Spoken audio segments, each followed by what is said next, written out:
So to just welcome everybody. And so Nicole, ta-da, drum roll, our Director of Client Success. You all know her face, you love her. She's here. She's going to talk about student success, why you should care about this, what it means to you, right? We have Ken from Slate. Thank you so much, right? A special guest star of the day. And we'll get in. I can't wait to hear what you have to say because it's going to be so nice to have another perspective of what student success is. We hear it from our clients. We have an idea of what we do. So love to have that as part of the discussion. And then Jeff, the man who needs no introduction, but I have to introduce him anyway because he signs my checks, is also here. And so I think we're going to start here, Nicole, kind of starting from, again, like what is student success? Why do we care about this? Why should we care about this? What are schools using this for? What are they doing? What should they be doing? Hi, everybody. Yeah. So it's great to be here. Stephanie, thank you so much for the introduction. I wasn't sure when I was supposed to start talking, so here we are. So just a little quick background on me that'll probably help make a little bit more sense before I dive into some of this. But in another life, before I jumped to the dark side, which is, of course, the private tech side, I worked in higher education for 12 years. Throughout that time, I held a plethora of different roles, different areas, et cetera. But I spent a lot of time in both institutional research and enrollment management. So I lived on the other side of student success. At the time that I started working in higher education, not only did I have significantly less gray hairs, but I also, we called student success retention.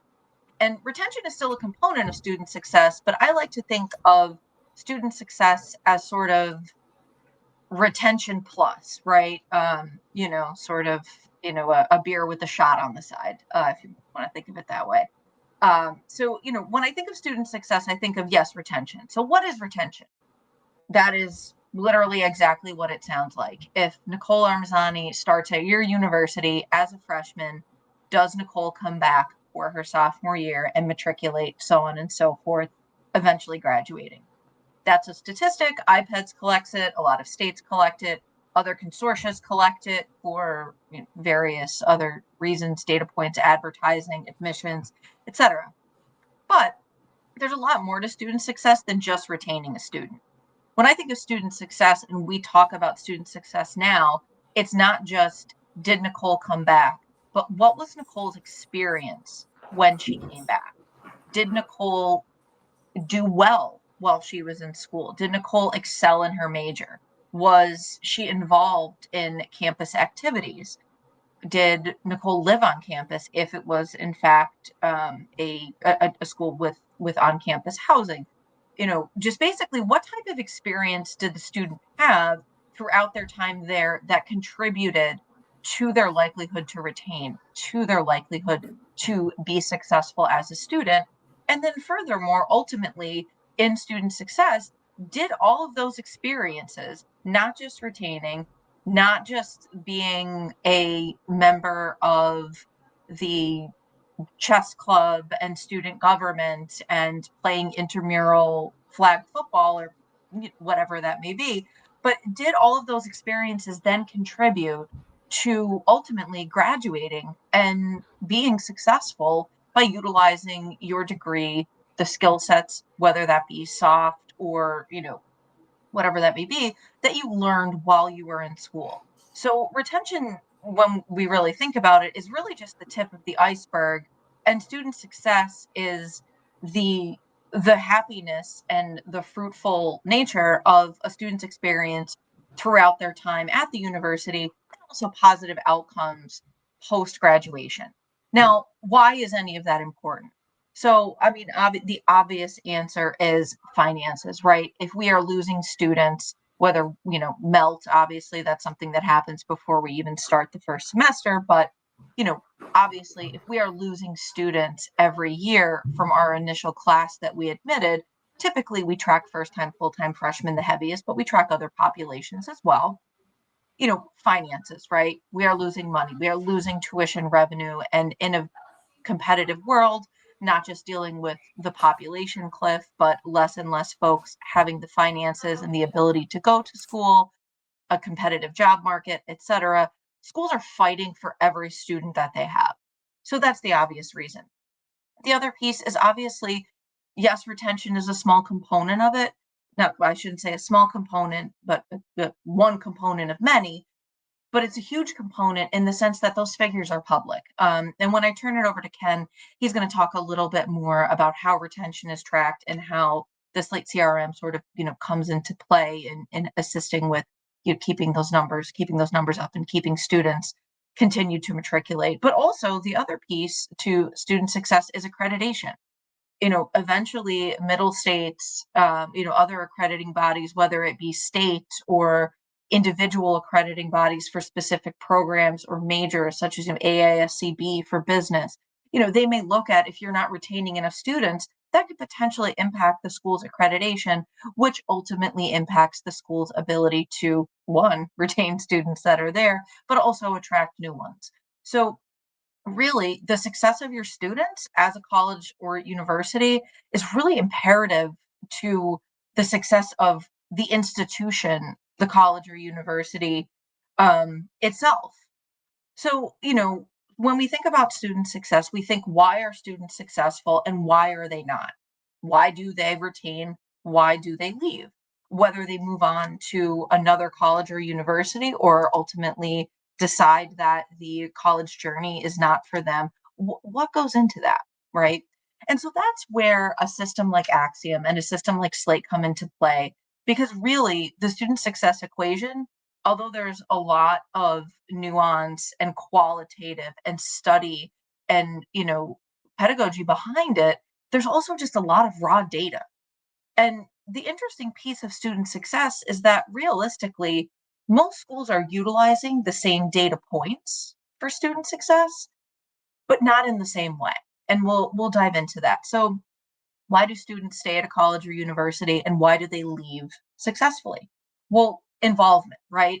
A student who is involved in student government, plays sports, maybe is involved in an academic fraternity, a social sorority, whatever the case may be that the student is involved in, tutoring, has a work study position. Those students that are involved in the campus more, the more involved and the more ingrained and the more intertwined, the more likely the student is to stay. And then obviously finances. I mean, at the end of the day, as so unfortunate, realistic, however you like to look at it, finances are a huge piece. If students cannot afford to stay in school, they will get holds on their records. They will not be able to pay their bills. Ultimately, they will not be able to register, and the student will very likely not continue at a college or university. And we can go on: grades, holds, did the student enroll in classes? There's so many different metrics that go into whether or not a student is successful and a student is likely to continue throughout their journey.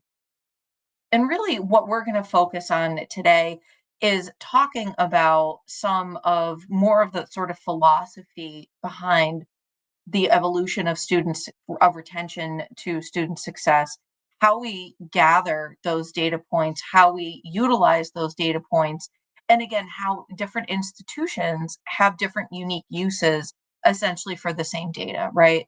Although it may seem completely endless, ultimately at the end of the day, whether your SIS is Banner, Colleague, PeopleSoft, Workday, we're all collecting essentially the same information, but we're using it differently. For example, at a small 4-year private institution in a rural community, it's very likely that a student being an on-campus resident will have a significant impact on that student's likelihood to continue to retain. At a community college, most don't even have dorms. So that's not even something to consider. So really, again, kind of to wind down, we really want to talk today a little bit about what are these data points, how are folks using them, And more importantly, how can you utilize technology to make this job easier for you? That pretty much right there ends my little introduction. I'm going to turn it over to Ken. As Stephanie mentioned, I am going to be presenting at Slate Summit.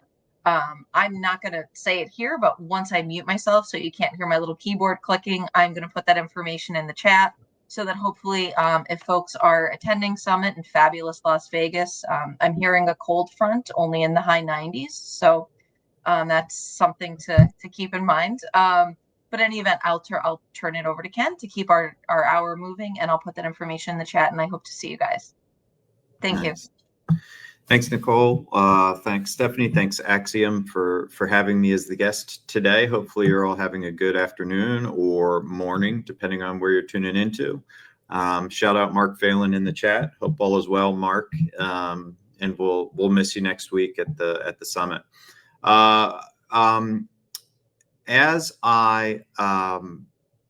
As Nicole mentioned, my name is Ken Higgins, and I'm the General Manager of Student Success and Strategic Partnerships here at Slate Technolutions. I might know some of you from the chat. I think, I've either had conversations with a lot of you or perhaps maybe worked with you in your admissions time. Since I've been at Slate for about 7 years, and prior to that, I was in higher ed as well, just like Nicole, and I think so many people that wind up on the other side of the desk doing higher ed work, just not in admissions or student success. Prior to that, I was at two private institutions for combined 10 years, doing admissions, financial aid work, and I think, a little bit of retention. I would say retention, but kind of I was special assistant to the president doing some strategic enrollment or continued enrollment work prior to coming at Slate. Since I've been at Slate, I've really been kind of banging the drum on utilizing the use case for Slate as a current student system, a current student solution. Nicole and Stephanie were throwing around the words retention, persistence, student success, whatever it means. I think it's kind of bespoke and nuanced to every single school that you talk to. There's a lot of complexities that go into that definition. But ultimately, Nicole kind of hit it on the head. What are we talking about? The success as defined by the school of the student. Does retention matter? Does that kind of student experience and satisfaction matter? The answer to, I think, all of those needs to be yes. But the answer, or let's say the route to get there, is oftentimes kind of where the quagmire is. In our experience, in my experience, both as a user, a system user, not before we bought Slate and now working at Slate too, is if you break down the student journey, let's say, or the student life cycle into three parts, you've got your admissions, starts with admissions, enrollment and management, getting them in, reviewing the app, having them deposit and matriculate. You've got student success, which is the current student experience while they're there physically or online, whatever, when they're enrolled. And then you've got the alumni experience, right? When they're graduated and they're staying in touch, or they stay connected to the university through the alumni office, right? I would argue, based on pretty supportive evidence, that the student success, the current student journey, is oftentimes the most under-resourced part of the journey. And I say that because what winds up happening in our experience is, from what we hear an awful lot from our prospective clients and current clients, is that the current student kind of journey or part of the life cycle is broken. There are a lot of different offices that claim responsibility or don't claim singular responsibility for student success or retention. So you've got kind of disparate or siloed offices or departments where it's kind of everybody's job, but nobody knows whose job it is to retain. Nicole was saying, when I come in as a student, I don't know which way to go. I don't know which department to talk to get an answer that I need. And I think depending on the office that you ask, they also might say, it's not my responsibility that Nicole is retaining, right? So it doesn't really have one captain or kind of champion. It has a lot of other ones that maybe everybody, it's the bystander syndrome, right? Where everybody says, well, it's not my job. I just teach, right? I'm not oversimplifying that, I don't think, but everybody kind of has this maybe expectation, but none of it really comes into reality. There's also this reality of disparate systems or siloed solutions, right? And I'm biased, obviously, because I work at Slate. I'm super, keen on Slate, and you'll hear me kind of shamelessly plug it throughout my time talking here. But there seem to be an awful lot of systems and solutions out there that do something. They do some things really well, right? And it seems like what's missing is one thing to rule them all, right? And I don't think I think that answer, like what a school needs, is also, yeah, totally, Chris, completely agree with you. It's, yeah, everybody's responsibility, therefore no one, right? And with the disparate solutions, you've got data, wind up having siloed data and siloed processes, right? The really, really common example is current student walks into the financial aid office because they have a question about renewing their scholarship for next year. They've been awarded academic scholarship, and they just have a question about, meeting standard academic progress because they have bills or whatever, and they say, I just want to make sure. Staff member who maybe is in PowerFades or in PeopleSoft or in Illusion, whatever the financial aid product is, they might make a note, right, in that tool and in that system. So the interaction is saved in PowerFades. From that office, the student then goes and walks to their academic advisor's office. And says, hey, I just talked to Nicole over in the financial aid office. Can you give me an update on how I'm progressing towards my degree, because I talked to her about my scholarship? And the advisor has no idea that interaction and that conversation happened with Nicole in the financial aid office, because they work in two different softwares, two different systems, two different solutions.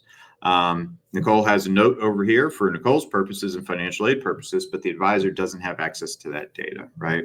The argument from our side would be find some type of centralized data repository, right? And here's the shameless plug for Slate. Slate can be that, or anything, right? If it's not Slate, do something where the data can stream in from disparate systems. If you think about admissions, you've got your admissions tool. You probably have your financial aid tool, and that's it, right? The record and the consistency, the timeline of that student record is living in one space.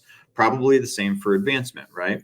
It isn't the same during that admissions life cycle. You've got an LMS, so you've got Blackboard or Canvas or Moodle where they're doing all their grades, engagement with their faculty. You've got the SIS, you've got Banner, Colleague, whatever it is, right? PeopleSoft. You've got 2 or 3 other systems, maybe that they're engaging with or interacting. The campus app, right, where they're getting communication. Maybe they're signing up for advising sessions or some type of appointment management system. The argument or the case to make all of that kind of solidified and unified into one system. And if it's not one system, Slate's not meant to replace your LMS. It's also not going to replace the SIS. Rather, pull the information that is important, pull the data points that are important from those other various tools and systems into one place, so that you can really go to one place to kind of get this really clear data picture, right? This clearly painted data picture about a particular student. So when Nicole does walk from one office to another, there's a single place where both of those users are going to go to get exactly what they need to know before talking to Nicole, because she's a walk-in, or before the appointment conversation with Nicole, right? So for the ad hoc, kind of the life admin portion of it, where you're actually engaging with the customer, the student, having a single place to go to find out kind of that information and that data is critically important, right? And we would argue, I would say, like, use Slate for that. Slate can be that via integrations, which Nicole and Jeff and the Axiom team do really well. Jeff's going to talk about integrations after me. But you got to start thinking about data. You got to start thinking about one of the first questions we get asked after a school will say, we really want to use Slate for student success. And we're like, yep, absolutely. The toolkit is really comprehensive. It's awesome. You're going to be able to communicate with students effectively and efficiently, et cetera. And then they get it and they go, all right, where do we start? And I'm like, I don't know. Like, you tell me. And they're like, well, I don't know. what data should we get about the students? And it's like, okay, first part of the conversation is data governance. What do you want, right? I think people often look too far into the future. They say, well, we want to be able to retain, what's the goal? We want to be able to retain our students. That's not what happened. You know, you have to build, you have to think about what's important to get you to the end, the means to the end, right? And I think ultimately defining your data picture and what you want in this solution, whether it's Slate or somewhere else, is a huge kind of step one of importance. Meaning, well, we've got some official kind of class standing data, SISID data in Banner, in our SIS. Official number of credits that they're taking, are they full-time enrolled or not, right? These official classifications for those of you that remember old colleagues, student screens, or your Banner screen or whatever. We want to pull that information because we know that's pretty clean and it's gold and it's, you know, the SIS is the source of truth for that. And we want that to pull over because that means something to us. We don't need everything from the SIS, but those kind of 5 data points are really important. I'm also interested in the students' level of engagement for assignments and attendance from the LMS. Again, Slate's not going to be that. This middle solution is not going to be that. You're going to pull and decide that that's important data that you want pulled from another solution into Slate. Slate becomes this repository with all this data is kind of poured into and displayed and can be filtered out to kind of make what you want of it to be able to digest that data. What do you want the person record, the student record to look like? Do you want classes to come over? Do you want their class schedule to come over from the LMS? Do you want their data from the SIS? Do you want advising notes? If there's another tool for that, or maybe they're doing it in Slate, right? The question about things, or maybe processes that can be absorbed into Slate. A really good example would be like advising notes or notes, interaction notes about the student from various places on campus. It might be a faculty advisor. It might be a faculty who's not an advisor. It could be an administrator who's from the wellness center, the financial aid office, maybe the learning center. You want to gather all of that data and all of those kind of anecdotal notes about the student from various users. So decide on data, back to this kind of data architecture, data governance first. What do you want to know? What do you want to see about the student? Work on an integration for that. And then secondly, user governance or kind of user accessibility is another really important conversation. This isn't just the admissions team going in to read and review applications. Nor is it like a major gift officer going in to look at Nicole and what she looks like as a prospective donor to go make a call. There are so many various touch points throughout the student, the current student kind of life cycle, where you want to be thoughtful about what type of user group, user network that you have using the solution. And kind of defining, we'd call them roles in Slate or permissions, to think about who should have access to what and what level of engagement they should be able to have with the system. Is Slate proper access? Do you want them inside of Slate, looking up a student record, being able to contact a student from the record, looking at everything else, all the other notes that are on a student's record? That's great. Do you want a little more of a filtered access maybe for faculty? Because they don't want to learn another system. They just really need to be able to know that there was a hold on the students. They have an academic hold, and they need to be able to submit a progress report from their for the math class that they're in, something like that. They don't really need to be inside of Slate proper, looking at all the various custom tabs on a person's record. So a portal experience or some type of limited permission is something to consider. There's also the conversation about data. It's data security, and then user governance would be data sensitivity. Changes the game a little bit when we're talking about current students as well. A little bit different than admissions. Sure, they're talking about their grades, they're talking about their transcript. Maybe you're reading an essay where they're exposing some personal information to you from them. But that changes an awful lot once they become a current student. You start thinking about FERPA. You start thinking about kind of data privacy and client or customer and user privilege. where the types of conversations could be of a much more sensitive nature.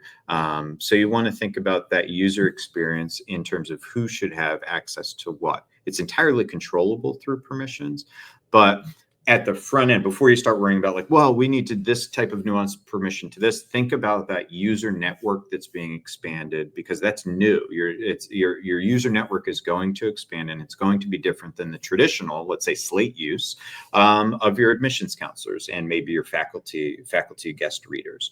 You've got advisors, you've got faculty members, you could have bursar and registrars, you could have wellness counselors, learning center.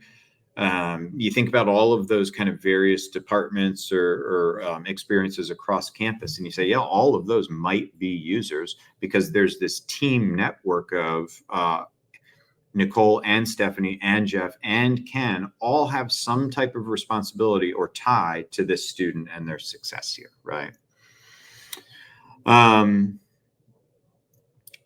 Period. Next thought, right? Before I shut up here, it's also that's phase one, right? Do something, have the data crisp and clean, be able to digest that data and do something about it, take an action, submit forms, build this data profile around a student. The mature phase, the next phase would then be doing something about that data. This is where we're really headed, or what Nicole was alluding to, finding correlated data, variable data points that have correlation, where you can actually you can look at that data and support a proactive approach. You might say, or I think was Nicole was mentioning, there are some clear indicators that schools have already figured out. We really know that a student's final high school GPA. This is what it was at one of the institutions I worked with. It was a pretty simple formula. There weren't too many variables that were indicative of retention or success to next semester or next year. It literally was. It came down to two of the strongest correlated things: was what is their final high school GPA? We were test optional school, so we didn't look at tests. And yes or no, a simple yes or no, did they get involved in any extracurricular activity at all in their first semester of their freshman year? So the variance of that kind of scale, the correlative scale, was the higher their GPA. And if they did something, literally anything, did they join the book club? Did they do fraternity or sorority? Any type of extracurricular involvement led to a stronger propensity to enroll. Now, you might see that and be like, duh, Ken, like everybody knows that that's super simple, stupid math. Okay, fine. It's probably nuanced and maybe more complex, or not, at your institution, right? The drag for us is, or I guess the kind of the pedestal that I usually sit on is, it's oftentimes not paid attention to. I mean, the national average for 4-year public retention rates, 1 in 3 out of 4 students. So if you follow the averages, every single year schools are losing about 25% of their freshman incoming class. By the time graduation hits, the graduation rate is 66%, something like that, across the board. This is overgeneralizing. It's broken down further by each category, but we're saying as a higher ed industry that we're okay with losing 1 out of every 4 students every single year, and that we're okay with 40% of our students not graduating in 4 years. Right. And I'm not saying everybody is okay with that, but I think defining the problem first is the most important part. That way, resources and effort and focus can be put into it. Once you call out or kind of clearly articulate, this is a challenge and we want to try to fix it. We want to go from 75% retention rate in the first year to 80 or 77, right? There are schools that say we don't have retention problems. Our retention rate is 91%. What we have is individual student crises problems. It's not a retention problem. They stay, but mental health is a huge thing. We had COVID, which totally wrecked a bunch of our students and their experiences. So we need kind of a really high touch solution to be able to retain them. We don't want to lose our 91% retention rate, but we don't need it to go from 91 to 100. We're really happy with the retention rate. We just need to be able to serve our students better and kind of Nicole mentioned this.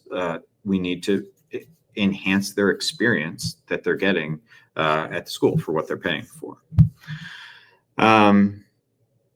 So I think the mature use case of Slate or whatever else is a robust data profile, collecting these interactions, collecting these points of data, collecting all types of kind of metrics and engagement and appointments and what they're doing, what that looks like, and then potentially doing something with the data to drive a decision.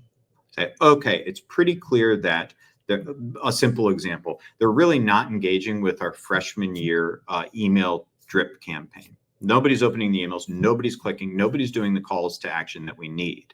So we got to think of something else, right? Do something with the data that, or people are opening and clicking through the links, but they're just not scheduling their freshman advisor appointment. Okay, great. It at least gives you that clear picture to support an argument to do something else.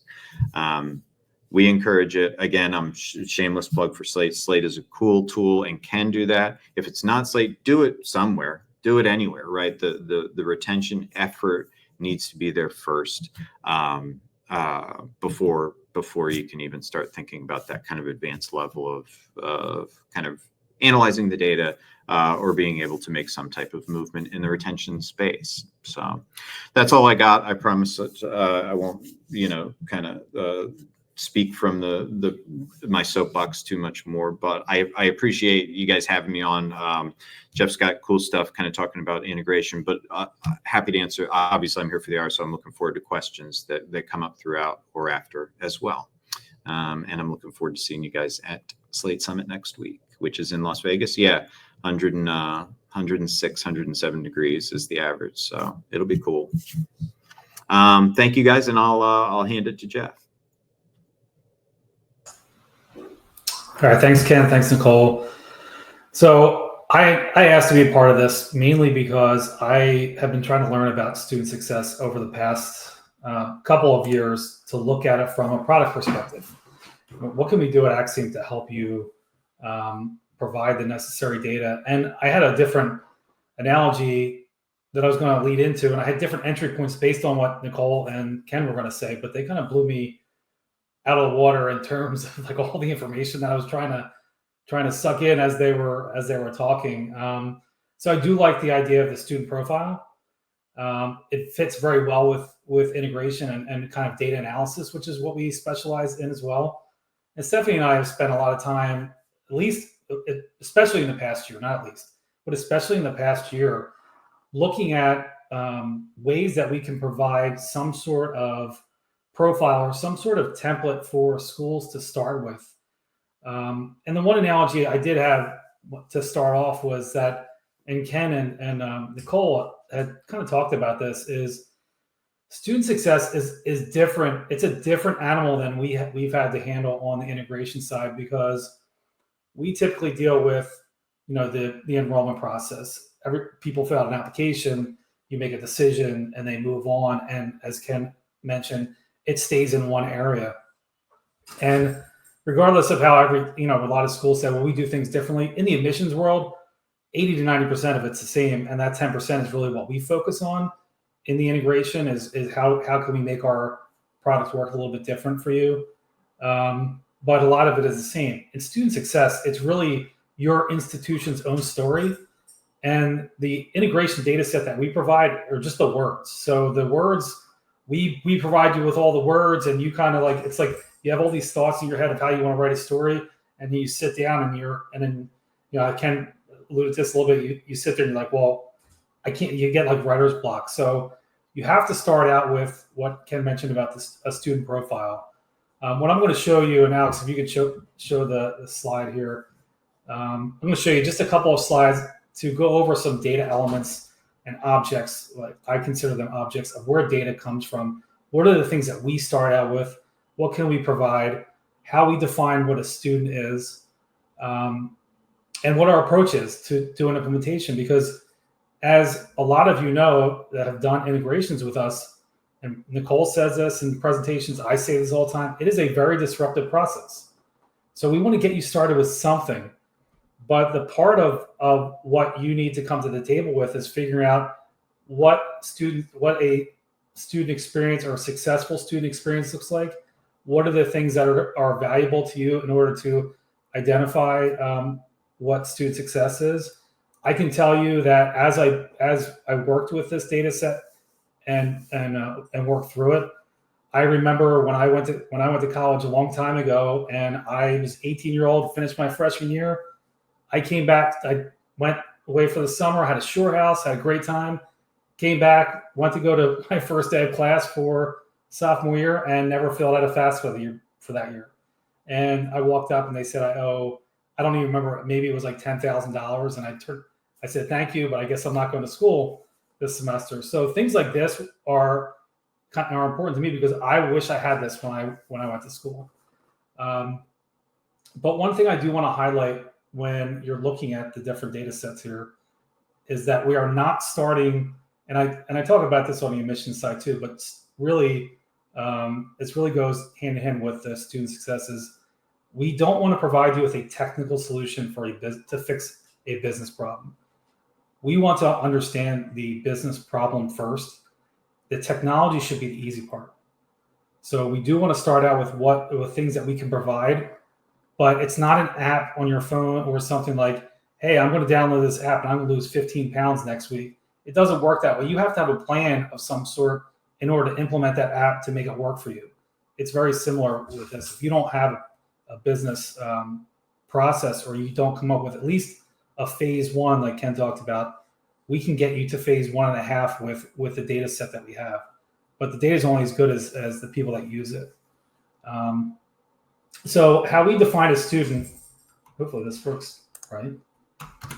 So we define a student in one of two ways. And a lot of these, some of this stuff is going to look specific to Banner or colleague, but we try to be agnostic of the SIS. But some of the things that we start out with are these dozen or so data sets. And I already, as Nicole was talking, as Ken was talking, I kept looking over to my screen, like Ken mentioned GPA. That's not on here. You mentioned LMS. That's not on here. But we've done that with other systems. I'm working with a school that's using Desire to Learn. So we're pulling in D2L data for grades and learner usage. How much, when's the last time they logged in? When's their last submitted assignment?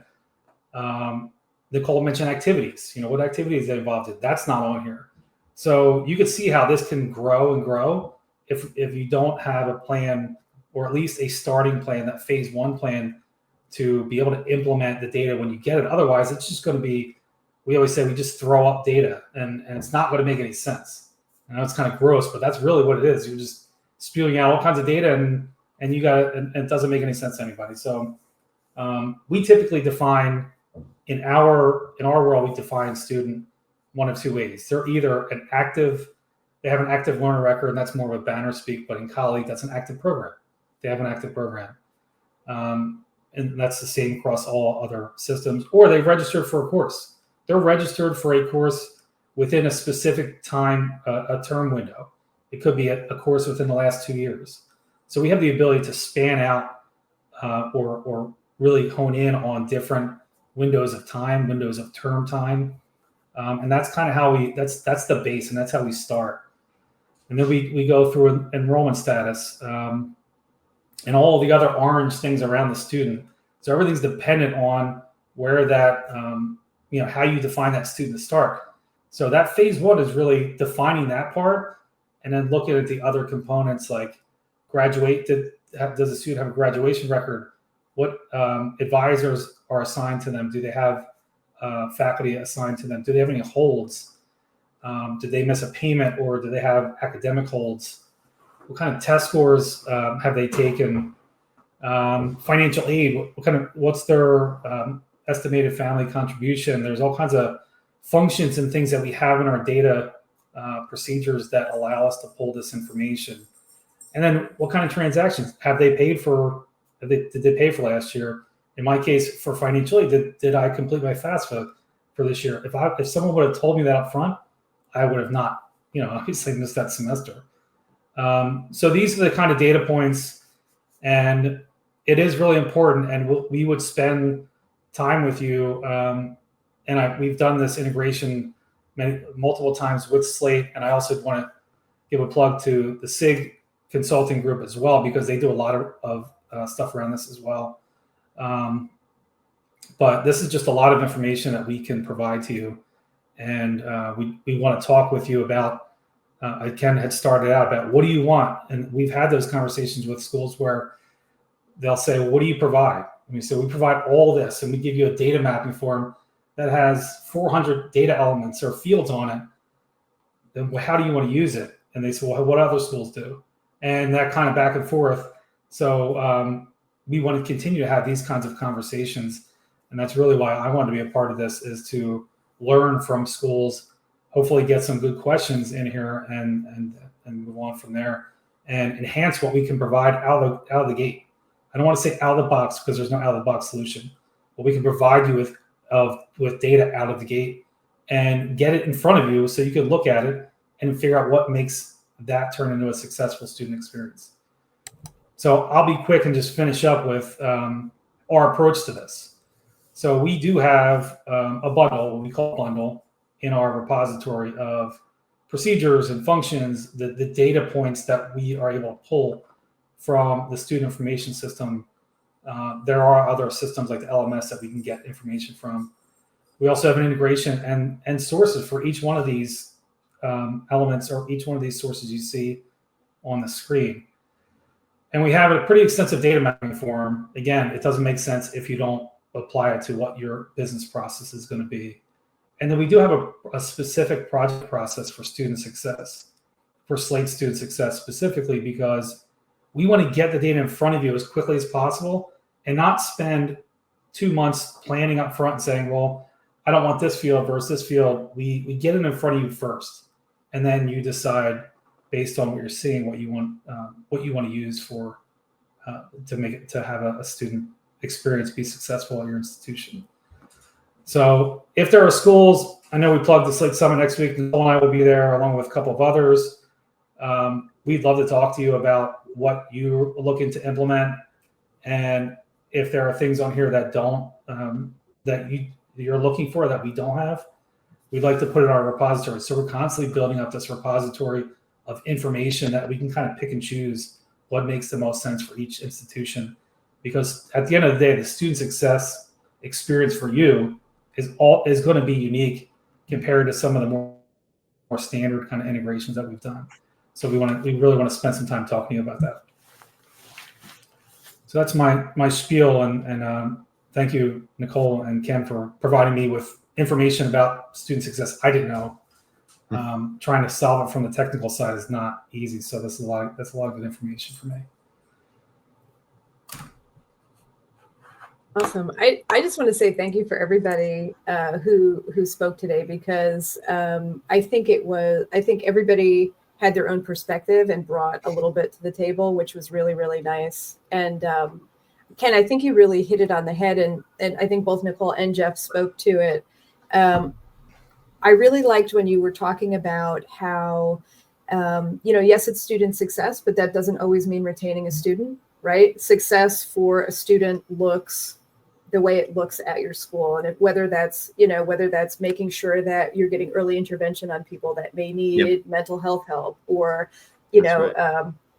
early indicators of a financial issue that could pop up or something like that. So that was really, really interesting to hear, because having worked on these types of integrations, be it with Slate or be it with TargetX or any of those pieces, it's very interesting to see what folks do bring back and what is an indicator for them. Because again, it's not always about keeping the students there. It's keeping the students well, keeping the students happy, making sure the experience is what it should be. Yeah, totally agree. If we think about it, you don't I don't like making the comparison like, oh, it's like a business school, university is like a business. It is a little bit, because you got to pay to keep almost everybody's tuition driven. So it's like, well, those are your customers, right? And how do you define a successful or a happy customer? Both of those things kind of are blurry. But yeah, I mean, that's defined differently for every single school. Michelle's question, like, how do we make the users or the admins kind of plugged in and aware? Yeah, great question. I would strongly encourage target at whatever tool you have, Slate. You want to be able to have those users fall into some type of notification or communication plan, so that when something happens, it triggers a notification via email, text, notification on the app, whatever it is that triggers a push or nudge to them that says, hey, something just happened and you need to go do something about it. It can be nuanced and dynamic and personalized to capture the tidbits about a student. So it can be kind of highly customized and dynamic, but really you're going to want some type of triggered mechanism via communication, an email, something inside of Slate or whatever else that says when you log in, this is the first thing that you're going to see because you're responsible for doing something about it. Yes is the short answer, but it's no. Yeah, I think the other piece to that is that we preach a lot about data automation. So if the people are typically, before any kind of integration or any kind of application up front, if they're typically entering data, they're not paying attention to that stuff. So now having an automated integration with a tool like Slate opens up your time to pay more attention to the things that are happening and not worry about the back end stuff that's right. happening. Do good work while you're not going through some spreadsheet trying to figure out how to sort or figuring out a pivot table in Excel. Go reach out to a student, talk to them. Yeah. Awesome. This was a great question. How do you configure security in Slate to ensure only the right users can see sensitive student data? And that's big, right? We're talking about FERPA. We're talking about all of the privacy. Yeah. I'll throw some Slate terms out here, and I would share my screen, but I won't. It'll get messy just showing you around so quick without prepping it. I would, through permissions, roles, and controlling custom tabs on the person record, you can control who sees what on a person record, right? So Johnny's one of my colleagues here. I can structure a filter essentially on Johnny's user record in Slate so that Johnny and another user, can see Jeff's record, but a tab that houses potentially, let's say some super sensitive information or advising notes or something that I would be able to see, but Johnny wouldn't be able to see. So the user experience is the same. We both have access to the record, but because of an individual or role-based permission, Johnny doesn't have access to the highly sensitive information, and I do. That's a nuanced answer or a little bit more detailed, but you can absolutely do it. And it's an important thing at that front end just to think about it from the user network strategy.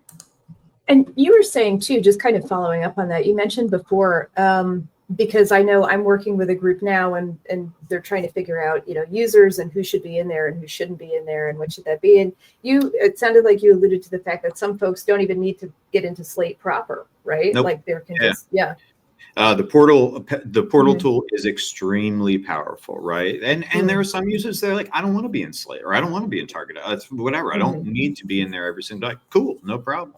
We can develop a nicely filtered, simplified portal where it might just be a list of your students, and you can take some action on one of those students, or it's a class, it's a roster of a faculty's class, and that's it. That's the only thing that shows. And then the actions that they can take, maybe they need to submit an early alert, they need to submit a progress report. Those are interactions and engagements that are made available through the portal without the requirement of them being an active user inside of Slate proper. Yeah. That's awesome. That's pretty popular, actually. Yeah, I could see that. I think especially, I'm just thinking of, I've had folks, you have students, right, working in the office, you have other people doing things like that. And do you want to give 19-year-old Jimmy the keys to, so. We don't. Because he's friends with Johnny, and you don't want him going looking at Johnny's record and being able to go back to Johnny and say, look at this thing I saw. And no way. Yeah. You get an A now. Let alone, you don't want read access. You definitely don't want write access. That's right. Yeah. All All right, guys, thank you so much for joining today. Ken, a real pleasure. Hopefully we do this again. I think that would be great. It was awesome conversation. Thank you guys for having me. I appreciate the discussion, being able to talk about student success, and the questions were great too. So thank you. All right, awesome.